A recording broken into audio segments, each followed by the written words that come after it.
In today's episode of Kaz Cooks History, where I cook up the go-to meals of historical figures, both famous and infamous, I'm going to be cooking for King Shaka, the Zulu ruler who transformed a small chiefdom into one of the most feared powers in southern Africa.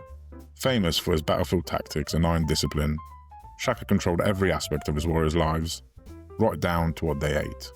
He's also the first civilization revolution leader I'll be covering in this series. So let's dive in and spend the day in his shoes through food.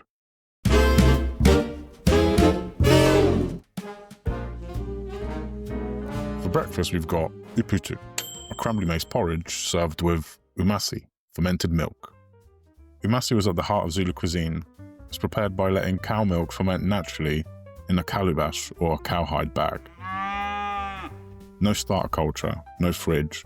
It's soured from the air and from the vessel itself, creating this tangy, slightly thickened milk that was eaten with pap or drunk straight. There's even a Zulu saying, the calabash of sour milk broke, meaning all hopes are gone.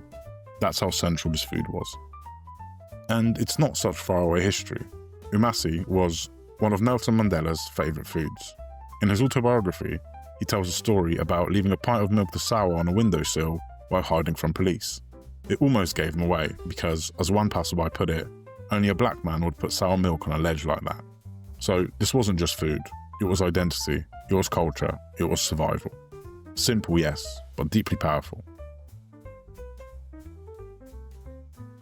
Flavour-wise, the Uphuthu is a bit like porridge, made of just water and salt, but much less creamy. That's why it's always paired with Amasi on the side. As soon as the sour milk starts soaking in, it really wakes the dish up, adding a tangy, refreshing punch. Honestly, not a bad way to start the day.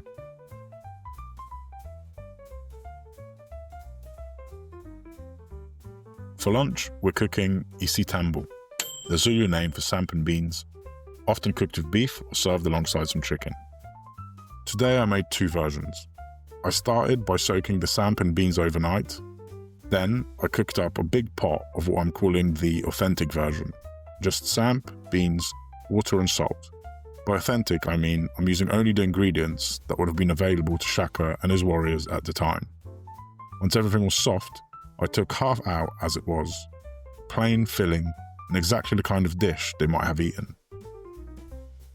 For the other half, I moved into a separate pot and turned it into a more modern version by adding onion, peppers, garlic, curry powder, and some beef broth. Let it simmer for another 20 minutes, and suddenly you've got a hearty, flavourful stew. Same base, but two very different experiences.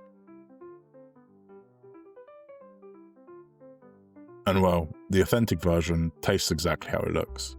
Plain, earthy, not unpleasant, but definitely more about fuel than flavour. I can absolutely see how this would have kept a warrior going through a long day. The modern version though is a completely different story. Rich, colourful, hearty, almost like a baked beans curry, and honestly, definitely the winner on every front.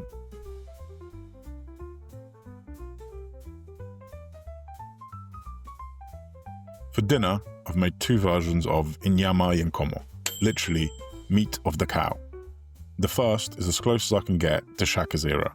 Beef on the bone, simmered with onion, water and salt, thickened with a little maize flour slurry. It's plain, earthy and really all about the flavour of the cow itself. In Shaka's time, cattle were wealth, and slaughtering one was a major event, reserved for ceremonies, rewards or celebrations. Every cut of the meat had meaning. The most prized was Inyama Yenkomo, the head meat, reserved for men at ceremonies because they were considered the heads of the family. Other cuts were divided by age and status. Younger men often received organ meat like liver, while elders and leaders were given the choicest portions.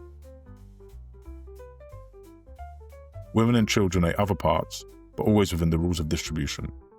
Nothing was wasted, and the way the meat was shared wasn't just about food, it was about reinforcing hierarchy, power and social order within the Zulu Kingdom.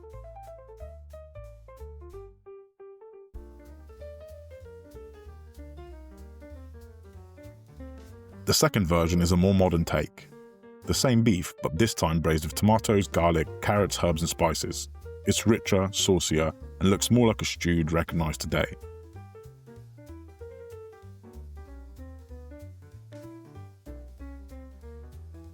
Side by side, they showed just how far this dish has evolved, from ceremonial simplicity to a comforting modern classic. Shaka would probably be washing it down with this, an early form of beer, which is more like a thick slurry. But since I can't find it anywhere, I'll be having a local pale ale because, hey, beer is beer. So, first up, the authentic version, and honestly, I'm surprised by how good it is. It's plain, yes, but the flavour of the beef really shines through. The maize thickener gives it a nice body. It's simple, hearty, and far more enjoyable than I expected. The modern version, well, mine turned out a little less saucy than the stews I usually make, but with the addition of clove and nutmeg, it's rich, warming, and I'm really enjoying it. It feels familiar and comforting, exactly what you'd expect from a beef stew today. Both are really good in their own way, but they tell two different stories. One of survival and ceremony, the other of evolution and comfort.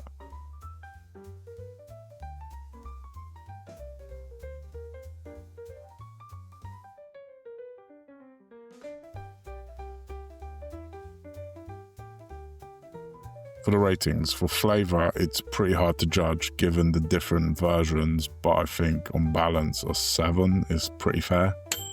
And authenticity will go with a 6, just because the Zulu eating habits are pretty well documented, but who knows what Shaka himself might have eaten, and his habits aren't really documented at all. If you want to recreate any of the dishes seen in this video, head over to my website for the full recipes, link in the description.